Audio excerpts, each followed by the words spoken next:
โดยเฉพาะช่วงปีนี้นี่แหละพ่อแม่พี่น้องเนาะก็บ่ค่อยเห็นว่าทีมงานของพวกเรานี่ก็ออกไปทำภารกิจหรือว่าออกไปต่างเมืองต่างแขวงไปนํกันน่ะเนาะแล้วก็เหตุผลมันเป็นย้อนหยังทีมงานของพวกเราคือว่ากระแจกกระจายกันแบบนี้นะพ่อแม่พี่น้องเนาะก็เหตุผลมันก็มีอยู่หลายอย่างเติบพ่อแม่พี่น้องเอ้ยเนาะก็บางเทื่อ FC ก็คิดว่าทีมงานพวกเฮานี่เป็นแบบนี้เป็นแบบนั้น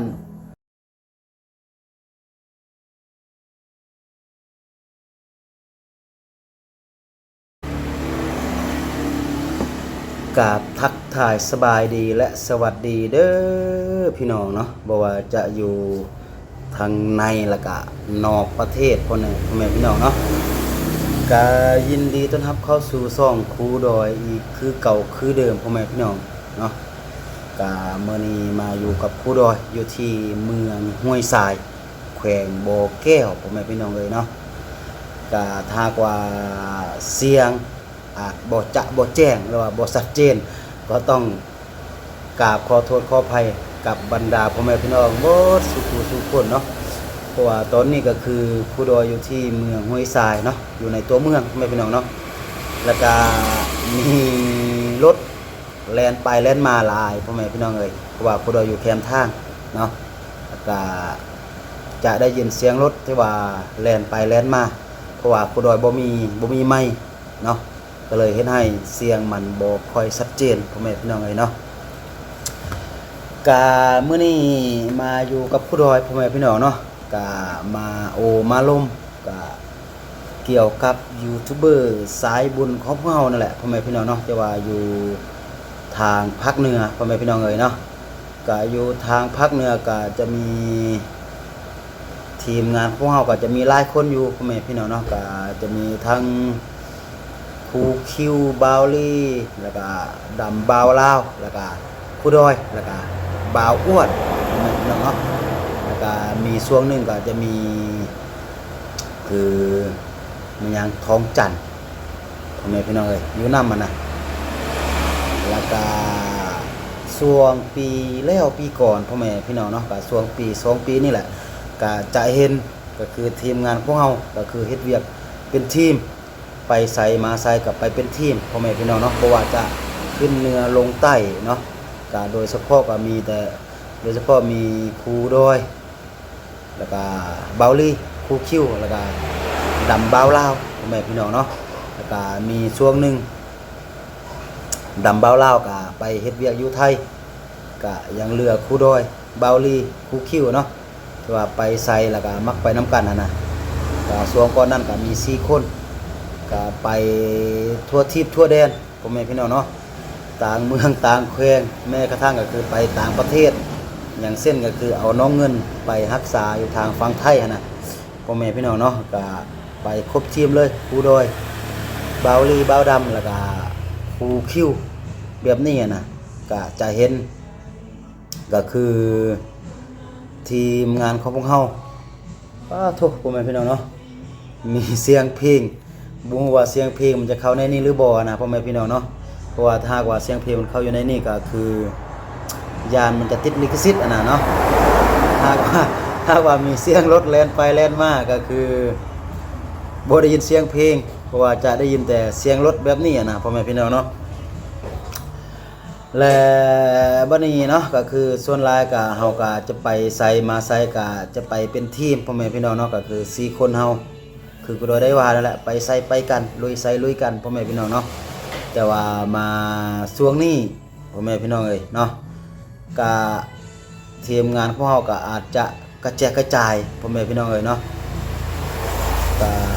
โดยเฉพาะช่วงปีนี้นั่นแหละพ่อแม่พี่น้องเนาะก็บ่ค่อยเห็นว่าทีมงานของพวกเฮานี่ก็ออกไปทำภารกิจหรือว่าออกไปต่างเมืองต่างแขวงไปนํกันน่ะเนาะแล้วก็เหตุผลมันเป็นย้อนหยังทีมงานของพวกเราคือว่ากระแจกกระจายกันแบบนี้นะพ่อแม่พี่น้องเนาะก็เหตุผลมันก็มีอยู่หลายอย่างเติบพ่อแม่พี่น้องเอ้ยเนาะก็บางเทื่อ FC ก็คิดว่าทีมงานของพวกเรานี่เป็นแบบนี้เป็นแบบนั้นหรือว่าบ่ถือกันบ่เป็นแนวนี้เป็นแนวนั้นหรือว่าผิดกันบ่แบบนี้แบบนั้นนะพ่อแม่พี่น้องเนาะ ก็มันบ่ได้เป็นแบบนั้นพ่อแม่พี่น้องเนาะก็ในคลิปนี้ผู้ด้วยก็จะมาอธิบายนี่แหละว่าย้อนหยังทีมงานของเฮาช่วงนี้จึงบ่ได้ที่ว่าไปทำภารกิจออกไปช่วยเหลือสังคมนํกันนะพ่อแม่พี่น้องเนาะก็คือเหตุผลหลักๆก็คือต่างคนต่างมีภาระเนาะต่างคนต่างมีภาระทางด้านครอบครัวแหละพ่อแม่พี่น้องเนาะก็คือพ่อแม่พี่น้องได้ฮู้นั่นแหละเนาะก็คือปัจจุบันนี่ก็คือ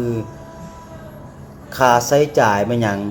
ก็คือมันสูงพ่อแม่พี่น้องเนาะสูงแฮงเนาะแล้วบัดนี้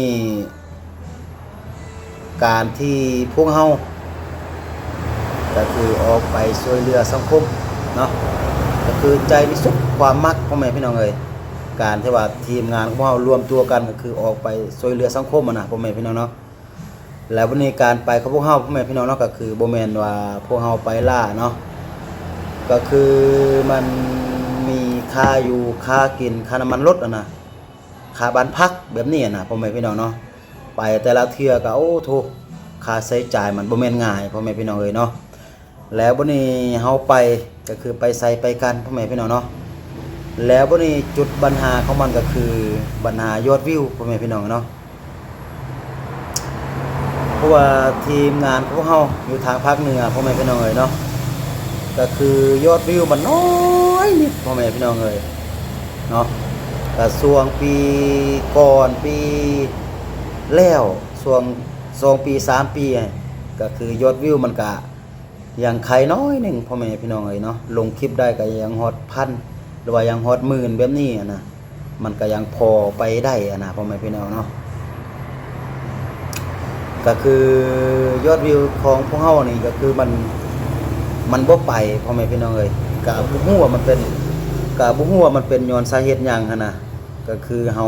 ออกเดินทางไปแล้วก็บัดนี้ยอดวิวมันบ่ไปพ่อแม่พี่น้องเนาะก็คือดังพ่อแม่พี่น้องได้ฮู้นั่นแหละคือยูทูบเบอร์ของพวกเฮาเนาะก็คือเฮาอาศัยค่าใช้จ่ายก็คือรายได้หลักของเฮาก็คือจ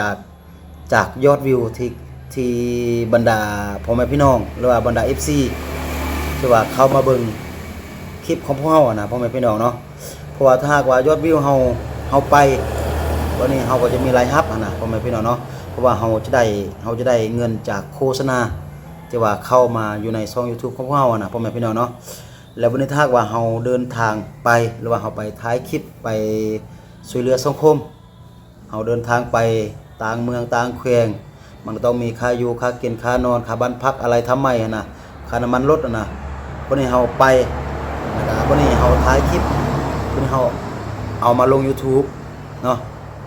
แล้ววันนี้ยอดวิวมันบ่ไปบัดนี้มันบ่มีคนเบิ่งเนาะมีแต่ว่ามันมีน้อยนะพ่อแม่พี่น้องเนาะมันมีน้อยนะพ่อแม่พี่น้องเนาะเลยเฮ็ดให้ก็คือค่าใช้จ่ายกับรายได้ของพวกเฮานะพ่อแม่พี่น้องเนาะมันโกงกันข้ามกันนะพ่อแม่พี่น้องเนาะก็คือค่าใช้จ่ายมันสูงแล้วก็รายรับมันน้อยนะพ่อแม่พี่น้องเนาะก็คือทุกมื้อที่ว่าทีมงานของพวกเฮาอย่างเฮ็ดอย่างเห็นไปช่วยเหลือสังคมแบบนี้แบบนั้นก็คือเฮ็ดด้วยใจพ่อแม่พี่น้องก็คือรายรับมันเพียงแต่น้อยนิดพ่อแม่พี่น้องเนาะและบัดนี้เฮาก็บ่ได้แม่นตัวคนเดียวนะพ่อแม่พี่น้องเนาะการที่ว่าเฮาไปนี่ไปนั่นเวลาเฮาไปค่าใช้จ่ายมันสูงแล้วบัดนี้เฮามาเบิ่งครอบครัวที่ว่าอยู่ทางหลังนะครอบครัวก็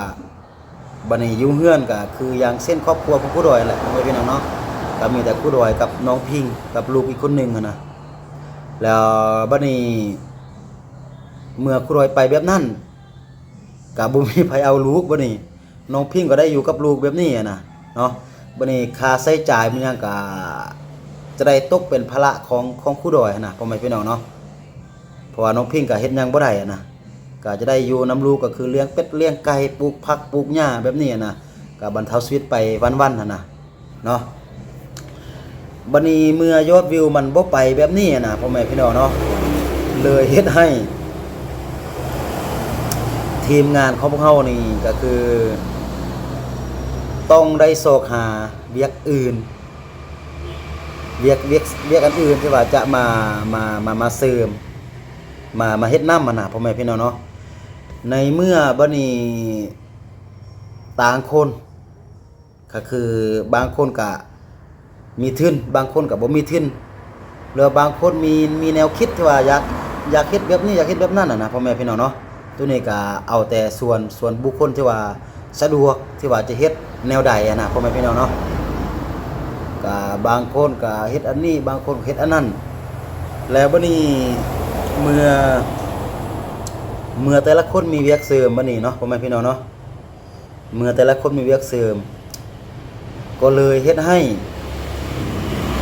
การไปช่วยเหลือสังคมของเฮาก็คือมันบ่ได้เต็มที่พ่อแม่พี่น้องเอ้ยเนาะเพราะว่าเมื่อเฮามีเวียกคนนึงมันเฮ็ดเวียก 2-3 อันพ่อแม่พี่น้องเนาะแล้วก็มันก็เอาเวลาแบบไปเวียกตัวนี้แดแล้วก็ไปเวียกตัวนี้แดนะมันจะต้องได้แบ่งเวลาว่าเวลาตัวนี้เฮาต้องไปเฮ็ดเวียกตัวนี้แล้วก็เวลาตัวนี้เฮาจึงไปเฮ็ดเวียกตัวนี้แบบนี้มันจึงเฮ็ดให้ทีมงานของพวกเฮาก็คือมันกระแจกกระจายพ่อแม่พี่น้องเนาะเพราะว่าถ้าคนนึงมันมีเวียก 2-3 อันก็คือตัวอย่างว่าเฮาจะไป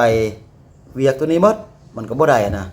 ตัวอย่างถ้าว่าเฮาจะออกไปถ่ายคลิปนะต่างเมืองต่างแขวงพ่อแม่พี่น้องเนาะก็คือออกไปช่วยเหลือสังคมที่ว่าเฮาเคยไปคือผ่านมานะพ่อแม่พี่น้องเนาะก็คือไปช่วยเหลือสังคมก็คือออกไปต่างเมืองต่างแขวงหรือว่าต่างประเทศนะแล้วเฮาต้องได้ไปอยู่ไปกินไปนอนนะคือออกเดินทางไปเรื่อยๆเป็นเวลาอยู่ 2-3 อาทิตย์นะพ่อแม่พี่น้องเนาะแล้วถ้าหากว่าเฮาไปแบบนั้นก็คือใช้เวลาไป 2-3 อาทิตย์แล้วบัดนี้เวียกอีกตัวนึงเนาะเวียกอีกตัวนึงที่ว่าเฮาเฮ็ดไปพร้อมกันนะพ่อแม่พี่น้องเนาะเฮาก็จะทิ้งเวียกตัวนั้นมันบ่ได้นะพ่อแม่พี่น้องเนาะเลยเฮ็ดให้การไปช่วยเหลือสังคมของพวกเฮานี่ก็คือมันขาดเคินพ่อแม่พี่น้องเนาะก็คือกระแจกกระจายเพราะว่าแต่ละคนถ้าหาเวียกเสริมก็คือแน่นอนก็คือเวียกมันต้องอยู่ที่บ้านของไผของมันหั่นน่ะพ่อแม่พี่น้องตัวอย่างว่าครูดอยอยู่ที่เมืองห้วยทรายหากว่าครูดอยซอกเวียกครูดอยก็ต้องซอกเวียกที่ว่าอยู่เมืองห้วยทรายอยู่กับลูกกับเมียแบบนี้นะพ่อแม่พี่น้องเนาะคือครูคิวไปอยู่ที่ลวงน้ำท่ากะไปเฮ็ดเวียกอยู่ที่ลวงน้ำท่าก็เป็นเวียกที่ว่าอยู่กับครอบครัวนะพ่อแม่พี่น้องเนาะแล้วก็ส่วนบ่าวดำบ่าวลี่ก็อยู่ที่เมืองพร้าวดม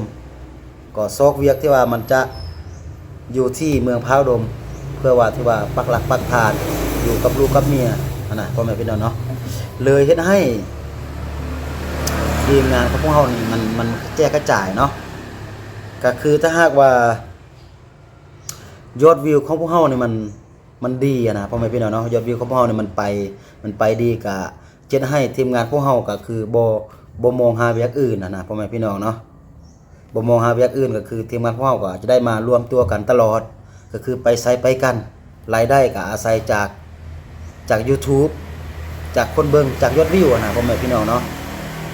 แล้ววันนี้ถ้าว่าพวกเฮาจะนัดกันไปตลอดก็คือยอดวิวมันบ่ดีมันบ่ไปนะพ่อแม่พี่น้องเนาะก็เลยเฮ็ดให้มันค่าเลยเฮ็ดให้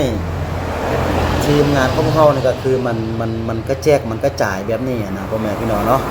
ก็อิงใส่แต่ละท้องถิ่นอิงใส่แต่ความสะดวกว่าไผมีเงื่อนไขตัวใดที่ว่าจะไปเฮ็ดเวียกเสริมเพื่อว่าที่ว่าจะให้มันมีรายได้เลี้ยงครอบเลี้ยงครัวเพื่อที่ว่าให้มันจะกุ้มนะพ่อแม่พี่น้องเนาะก็คือดังพ่อแม่พี่น้องได้เห็นว่าช่วงแล้วนี่ก็คือเห็นครูดอยนี่ออกเดินทางคนเดียวตลอดนะเนาะเพราะว่าครูดอยก็บ่ได้มีเวียกเสริมไม่ยังนะก็เลยออกไปเดินทางตลอดนะพ่อแม่พี่น้องเนาะแต่ว่ามาช่วงนี้ก็เป็นช่วงหน้าฝนอีกอย่า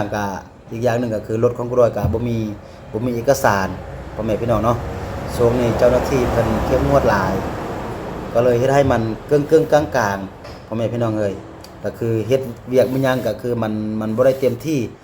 ตัวนี้ครูดอยก็ยอมรับอีหลีพ่อแม่พี่น้องเอ้ยเนาะ แต่เฉพาะอยู่ในทีมงานของพวกเฮาก็คือหลักๆก็จะเป็นคือครูดอยบอกกับบรรดาพ่อแม่พี่น้องเนาะก็คือยอดวิวยูทูบเบอร์สายบุญทางภาคเหนือของพวกเฮาก็คือยอดวิวมันมันบ่ไปพ่อแม่พี่น้องเนาะยอดวิวมันบ่ดีก็คือเฮาไปถ่ายคลิปแล้วก็เมื่อยอดวิวมันบ่ได้ยอดวิวมันบ่ดีบัดนี้ค่าใช้จ่ายของพวกเฮามันสูงแล้วบัดนี้รายรับของเฮามันน้อยมันบ่พอกับค่าใช้จ่ายนะพ่อแม่พี่น้องเนาะมันก็เลยเฮ็ดให้มันกึ่งๆกลางๆใจมักอยู่เนาะอยากไปอยู่แต่ว่ามันบ่มีค่าอยู่บ่มีค่ากินบ่มีน้ำมันรถมันก็ไปบ่ได้แบบนี้นะพ่อแม่พี่น้องเนาะก็เว้าแบบแจ้งๆเลยพ่อแม่พี่น้องเนาะตัวนี้นะก็คือแบบเว้าแจ้งๆเลยพ่อแม่พี่น้องเนาะเลยเฮ็ดให้ทีมงานของเฮานี่มันกระจายพ่อแม่พี่น้องเนาะความจริงก็ทีมงานพวกเฮาก็อยากติดต่อหากันตลอดพ่อแม่พี่น้องเอ้ยเนาะก็บางเทื่อก็แซดเข้าไปในกลุ่มว่าทีมงานพวกเฮาก็จะมีกลุ่มหนึงนะที่ว่าเฮามักแซดรวมกันบางเทื่อก็อาจจะโทรวิดีโอคอลหากันนะพ่อแม่พี่น้องเนาะก็ยกล้อกันไปเนาะก็ยอมรับว่าการร่วมงานกับทีมงานพวกเฮาในระยะผ่านมาก็คือโอ้โธ่มีความสุขหลายเนาะมีทั้งสุขแล้วก็มีทั้งทุกข์พ่อแม่พี่น้องเอ้ยเดินทางไปก็โอ้โธ่ก็คืออยู่ที่ประเทศลาวนี่ก็คืออยู่8แขวงภาคเหนือก็คือไปเกือบครบพ่อแม่พี่น้องเนาะก็คือพากันไปถ่ายคลิปแล้วก็ไปช่วยเหลือสังคมก็มีบ่อนมันลำบากแดมีบ่อนมันสบายแดเฮาก็ช่วยเหลือกันไปก็ผ่านพ้นกันไปก็บ่อนมันลำบากก็ยกล้อกันไปมีความสุขเนาะถ้าว่าท่านใดเคยเป็น FC หรือว่าเคยติดตามทีมงานของพวกเฮาพ่อแม่พี่น้องเนาะก็จะเห็นก็คือการเดินทางของพวกเฮาก็คือตลกเฮฮาพ่อแม่พี่น้องเนาะหัวแล้วก็ยกล้อกันไปพ่อแม่พี่น้องเนาะเป็นความสุขอีกแบบนึงเนาะถ้ากว่าย้อนเวลาไปได้ก็อยากไปแบบนั้นตื่มนะพ่อแม่พี่น้องเนาะเพราะว่ามีความสุขนะเฮาได้ไปเห็นต่างเมืองต่างแขวงไปเห็นวิถีชีวิตของหลายๆบ้านหลายๆชนเผ่าแล้วก็หลายๆท้องถิ่นที่ว่านำใช้ชีวิตเป็นแบบใดแล้วก็เอกลักษณ์ของแต่ละท้องถิ่นมันเป็นแบบใดนะพ่อแม่พี่น้องเนาะแต่ว่าเสียดายก็คือยอดวิวทางภาคเหนือของพวกเฮาเนี่ยมันบ่ค่อยดีพ่อแม่พี่น้องเอ้ยเนาะเลยเฮ็ดให้มันกระจายแบบนี้แต่ว่าแต่ละคนก็บ่ได้หยุดพ่อแม่พี่น้องเนาะการช่วยเหลือสังคมพ่อแม่พี่น้องเนาะถึงว่าเฮามีโอกาสน้อยนิดที่ว่าจะร่วมงานกันนะพ่อแม่พี่น้องเนาะหรือว่าโดนๆจึงจะมาเห็นกันเทื่อนึงนะพ่อแม่พี่น้องเนาะก็ทีมงานของเฮาก็ทำหน้าที่ก็คือถ้าว่ามีโอกาสมีเวลาก็คือก็จะออกไปช่วยเหลือสังคมคือเก่าพ่อแม่พี่น้องเนาะเพราะว่าใจเฮามันมักในด้านนี้นะพ่อแม่พี่น้องเนาะมักการช่วยเหลือมักก็คือเป็นผู้ให้พ่อแม่พี่น้องเนาะคือเฮานี่คิดว่าเฮาไปไสมาไสก็คือมันลำบากพ่อแม่พี่น้องเนาะแต่ว่าเมื่อที่ว่าเฮาไปช่วยเหลือบ่อนใดบ่อนหนึ่งหรือว่าบุคคลใดบุคคลหนึ่งเวลาเฮายื้อมันยังไปให้นะพ่อแม่พี่น้องเนาะถึงว่ามันบ่ได้เป็นเงินของพวกเฮากะยานะเพราะว่าเฮานี่เป็นเพียงแต่เป็นสะพานบุญให้กับผู้ใจบุญนะพ่อแม่พี่น้องเนาะแต่ว่าถึงว่าบ่ได้เป็นเงินของพวกเฮาแต่ว่าเฮาก็เป็นคนที่ว่าเอาไปให้เป็นสะพานบุญให้กับผู้ใจบุญเพิ่นนะพ่อแม่พี่น้องเนาะเฮาก็ไปยื้อให้แล้วก็เฮาเห็นรอยยิ้มของเพิ่นที่ว่าเพิ่นได้รับเครื่องจากเฮานะถูกมันเป็นความสุขมันเป็นแบบรอยยิ้มที่มันบริสุทธิ์นะพ่อแม่พี่น้องเนาะก็คือถึงว่าเฮาจะไปมันลำบากมันเมื่อยส่ำใดนะพ่อแม่พี่น้องเนาะก็คือเฮาเห็นรอยยิ้มของเขาเจ้านะที่ว่าได้รับเครื่องของจากเฮานะก็คือหายเมื่อยเลยพ่อแม่พี่น้องเนาะก็คือดังคำสุภาษิตหรือว่าคำโบราณที่ว่าเพิ่นว่าเนาะผู้รับยิ้มดีใจแต่ว่าผู้ให้นี่ก็คือยิ้มมีความสุขพ่อแม่พี่น้องเนาะเวลาเฮาให้แล้วก็เพิ่นรับเครื่องของจากเฮาเพิ่นยิ้มดีใจที่ว่าเพิ่นได้รับเครื่องช่วยเหลือนะ ดีใจที่ว่าเฮาเอาไปให้นะพ่อแม่พี่น้องเนาะเพิ่นมีความสุขยิ้มดีใจแต่ว่าพวกเฮาที่ว่าเป็นคนเอาไปให้นะเนาะเฮาแฮงยิ้มมีความสุขพ่อแม่พี่น้องเนาะที่ว่าเห็นเพิ่นดีใจที่ว่าเห็นพวกเฮามาแล้วก็เอาเครื่องเอาของเอาไปให้นะเพิ่นมีความสุขสำใดเฮาแฮงมีความสุข2เท่าของเพิ่นนะที่ว่าเฮาเป็นผู้ให้แล้วก็เป็นผู้ที่ว่าให้ห้อยยิ้มกับเพิ่นนั่นน่ะพ่อแม่พี่น้องเนาะก็ถ้าว่ามีโอกาสแล้วช่วงหน้าฝนพ่อแม่พี่น้องเอ้ยเนาะก็อาจจะได้ร่วมงานกันตื่มพ่อแม่พี่น้องเอ้ยสำหรับทีมงานของพวกเฮานะเนาะก็ช่วงนี้ก็เป็นช่วงหน้าฝนแดพ่อแม่พี่น้องเอ้ยเนาะยอดวิวก็บ่ดีแดต่างคนก็ต่างออกไปสอบเพื่อที่ว่าจะทำมาหากินก็คือสอกหารายได้เพื่อครอบครัวแหละพ่อแม่พี่น้องเนาะเพราะว่าเฮาเอาไปนู่นไปนี่แต่ว่าเฮาก็ยังมีภาระก็คือคนทางหลังก็คือครอบครัวก็คือลูกเมียเนาะถ้าหากว่าเฮามีรายได้ก็คือบ่เท่ากับรายจ่ายของเฮาขนาดพ่อแม่พี่น้องเนาะก็เช็ดให้ครอบครัวของเฮามันอึดๆยักๆนั่นแหละเฮ็ดหยังมันก็บ่ได้นั่นแหละพ่อแม่พี่น้องเอ้ยเนาะตรงนี้ก็คิดว่าบรรดาพ่อแม่พี่น้องก็น่าจะเข้าใจเนาะเพราะว่าถ้าว่ายอดวิวของเฮามันดีนี่พ่อแม่พี่น้องเนาะก็คือเฮานี่สามารถไปใส่ไปคันได้นะไปเป็นอาทิตย์2อาทิตย์3อาทิตย์4อาทิตย์นะไปทางใดก็ได้นะเพราะว่าเฮามีรายได้แล้วก็พอที่ว่าเฮาจะออกเป็นค่าใช้จ่ายในการเดินทางค่าอยู่ค่ากินเนาะนอกนั้นก็จะได้ส่งให้ครอบครัวก็คือครอบครัวซื้อครบซื้อกินค่าน้ำค่าไฟอยู่ทางบ้านอยู่ทางเฮือนน่ะนะเนาะแต่ตัวนี้ก็คือยอดวิวมันบ่ดีนั่นแหละพ่อแม่พี่น้องเอ้ยเนาะเลยเฮ็ดให้แต่ละคนก็คือต้องดิ้นรนก็คือต้องได้เฮ็ดเวียกเสริมนั่นแหละพ่อแม่พี่น้องเนาะบางเทื่อก็ YouTube เป็นเวียกหลักบางเทื่อ YouTube ก็เป็นเวียกเสริมตัวนี้ก็ บ่แน่ใจว่าตัวใดเป็นเวียกหลักตัวใดเป็นเวียกเสริมก็มีแต่เฮาเฮ็ดเวียกหลายๆอันเนาะหลายๆอันเพื่อที่ว่าจะได้จากตัวนี้น้อยนึงได้จากตัวนั้นน้อยนึงเพื่อที่ว่าจะมารวมเข้ากันเพื่อที่ว่าจะให้มันพออยู่พอกินแต่ละเดือนนะพ่อแม่พี่น้องเอ้ยเนาะก็อีหลากอีเรือก็อยู่ไสก็คือกันพ่อแม่พี่น้องเนาะถ้าหากว่าเฮาบ่ดุบ่มันบ่เฮ็ดก็คือเฮาก็จะบ่มีอยู่บ่มีกินพ่อแม่พี่น้องเนาะก็โดยเชื่อว่าอยู่ไสก็คือกันต้องได้หาทุกวิธีทางพ่อแม่พี่น้องเอ้ยเนาะก็คือดอยนี่แหละแต่ละมื้อมีอันใดที่ว่ามันจะพอได้เงินพอได้ค้ำก็ไปบ่ว่าจะเป็นเวียกงานหนักเวียกงานเบาคือพ่อแม่พี่น้องได้เห็นนี่แหละเนาะบ่ว่าจะไปเก็บมักทั่วไปจ้างอยู่สวนกล้วยอยู่สวนจีนไปเฮ็ดเวียกก่อสร้างไปก่อเฮือนไปเฮ็ดเฮือนผู้ใดไปหมดพ่อแม่พี่น้องเนาะคะแนนดาวเวียกที่ว่า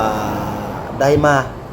มันสุจริตพ่อแม่พี่น้องเนาะมันบ่ผิดกับกฎหมายบ้านเมืองแล้วก็บ่เฮ็ดให้คนอื่นเดือดร้อนนะเนาะก็คือถ้าเป็นเวียกที่ว่ามันได้เงินได้ค่ำนี่ผู้ใดไปหมดคะแนนที่ว่ามันบ่เดือดร้อนกับคนอื่นแล้วก็มันบ่ผิดกฎหมายนะ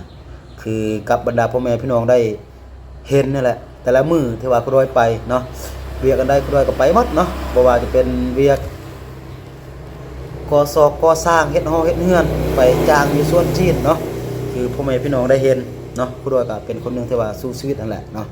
ว่าถ้าว่าจะไปลงทุนเฮ็ดอันนี้เฮ็ดอันนั้นก็คือเว้าง่ายๆคือพ่อแม่พี่น้องได้เห็นผู้ใดก็ออกจากครัวสาย้อนว่าบ่มีเงินเดือนนั่นแหละเนาะมาสู้ชีวิตกับลูกกับเมียหั่นน่ะเนาะก็จะลงทุนเฮ็ดนี่เฮ็ดนั่นก็เงื่อนไขแต่ละคนมันบ่คือกันนั่นแหละพ่อแม่พี่น้องเอ้ยเนาะก็คือต้นทุนของแต่ละคนมันบ่คือกันพ่อแม่พี่น้องเอ้ยเนาะคนใดสามารถเฮ็ดอันใดก็เฮ็ดไปเองตามแต่เงื่อนไขถ้าหากว่าสะดวกนะเนาะแต่สำหรับผู้ด้อยก็คือเงื่อนไขมันบ่มีก็ต้องได้เฮ็ดทุกอย่างที่ว่าตัวเองเฮ็ดได้นะเนาะเพื่อที่ว่าจะเลี้ยงครอบเลี้ยงครัวนะพ่อแม่พี่น้องเอ้ยเนาะก็สู้ชีวิตเนาะ บ่ว่าจะอยู่ไสแต่ละคนครูดอยก็เชื่อว่าก็ต้องเฮ็ดคือครูดอยพ่อแม่พี่น้องเนาะถ้าว่าเฮาบ่สู้ชีวิตเฮาบ่โศกนี่โศกนั่นเนาะเฮาก็จะได้อดๆอยากๆนั่นแหละเมื่อเฮาอดอยากๆก็คือผลต่อมาก็คือครอบครัวพ่อแม่พี่น้องเนาะถ้าว่าครอบครัวก็คือเห็นเพิ่นกินหยังก็อยากกินน้ำเพิ่นน่ะนะเพิ่นกินซีนกินปลาลูกเมียเฮาก็อยากกินซีนกินปลาน้ำเพิ่นนั่นน่ะพ่อแม่พี่น้องเนาะก็จะได้อดทนสู้ไปต่อไปนั่นแหละพ่อแม่พี่น้องเนาะแต่ว่าเวียกสายบุญของพวกเฮาก็คือครูดอยได้ว่าพ่อแม่พี่น้องเอ้ยเนาะครูดอยก็บ่ได้ปะบ่ได้ทิ่มพ่อแม่พี่น้องเอ้ยเนาะก็ถ้าว่ามื้อใดมีโอกาสก็คือจะไปช่วยเหลือสังคมคือเก่าแต่ละมื้อนี้ก็อาจจะบ่ค่อยเห็นครูดอยก็ลงคลิปเป็นปกติพ่อแม่พี่น้องเอ้ยก็เนื่องจากว่าครูดอยได้เว้านี่แหละพ่อแม่พี่น้องเนาะก็ต้องไปเฮ็ดเวียกอันอื่นแด่นะพ่อแม่พี่น้องเนาะแล้วก็เคียงคู่กันไปถ้าว่าครูดอยไปบ่อนใดมีบ่อนถ่ายคอกถ่ายคลิปมีคอนเทนต์หรือว่ามีคนที่ว่าครอบครัวทุกชนต้องการความช่วยเหลือครูดอยก็จะไปถ่ายเพื่อที่ว่าจะมีหยังที่ว่าจะหยิบยื่นช่วยเหลือกันได้นะเนาะครูดอยก็จะเฮ็ดพ่อแม่พี่น้องเนาะเพราะว่าเวียกช่วยเหลือสังคมนี่ยอมรับว่าปัจจัยของครูดอยนี่มักไปด้านนี้พ่อแม่พี่น้องเอ้ยเนาะต่างแต่ว่าครูดอยนี่บ่มีที่ว่าจะไปช่วยเหลือคือเพิ่นหั่นน่ะพ่อแม่พี่น้องเนาะก็เฮ็ดได้เพียงแต่เป็นสะพานบุญให้กับบรรดาพ่อแม่พี่น้องเพื่อใจบุญพ่อแม่พี่น้องเนาะถ้าว่าครูดอยรวยครูดอยมีนี่โอ้บ่ให้ว่าพ่อแม่พี่น้องเนาะจะเดินทางนี่ไปช่วยเหลือสังคมตลอดเนาะแต่ว่าเฮาก็เฮ็ดบ่ได้ย้อนว่าเงื่อนไขของเฮามันบ่มีนะพ่อแม่พี่น้องเนาะเส้นฮอดของเฮามันบ่มีนะก็เลยเฮ็ดบ่ได้เต็มส่วนปานใดเนาะก็จะประมาณนี้พ่อแม่พี่น้องเนาะสำหรับคลิปนี้ก็บ่ได้มีหยังหลายก็มาโอ้ลมกับบรรดาพ่อแม่พี่น้องเนาะก็เพื่อที่ว่าจะให้หายคิดฮอดกันพ่อแม่พี่น้องเนาะบ่ได้ลงคลิปเอาโทษคิดฮอดบรรดาพ่อแม่พี่น้องเนาะครอยก็หวังว่าพ่อแม่พี่น้องแต่ละคนเนาะ FC แล้วก็ผู้ใหญ่ใจบุญก็จะคิดฮอดครูดอยเหมือนกับครูดอยคิดฮอดกับบรรดาพ่อแม่พี่น้องหมดสู่หูสู่คนเนาะโอเคพ่อแม่พี่น้องเนาะสำหรับคลิปนี้ถ้าหากว่าครูดอยเว้าผิดพลาดประการใดเนาะครูดอยก็ต้องกราบขอโทษขออภัยหมดบรรดาหมดทุกคนเนาะก็บ่ได้มีเจตนาไม่หยังเนาะก็อยากมาโอมาลมเพื่อที่ว่าให้หายคิดฮอดกับบรรดาพ่อแม่พี่น้องเนาะโอเคสำหรับคลิปนี้ก็จะประมาณนี้ก่อนเนาะสุดท้ายนี่ครูดอยก็บ่มีหยังหลายเนาะมีแต่คำขอไว้ใส่พรเนาะให้หมดสุขุสุขคนที่ว่าเข้ามาเบิ่งคลิปนี้เนาะก็ขอให้อยู่ดีมีแฮงอยู่ดีมีสุขเนาะบ่ว่าจะคิดสิ่งใดปรารถนาสิ่งใดเนาะก็ขอให้สมดังใจปรารถนาเนาะขอให้มีผลสำเร็จในหน้าที่การงานขอให้สุขภาพแข็งแรงเนาะสาธุโอเคสำหรับคลิปนี้ครูดอยต้องขอตัวลาไปก่อนเนาะสำหรับคลิปนี้ต้องกล่าวคำว่าสบายดี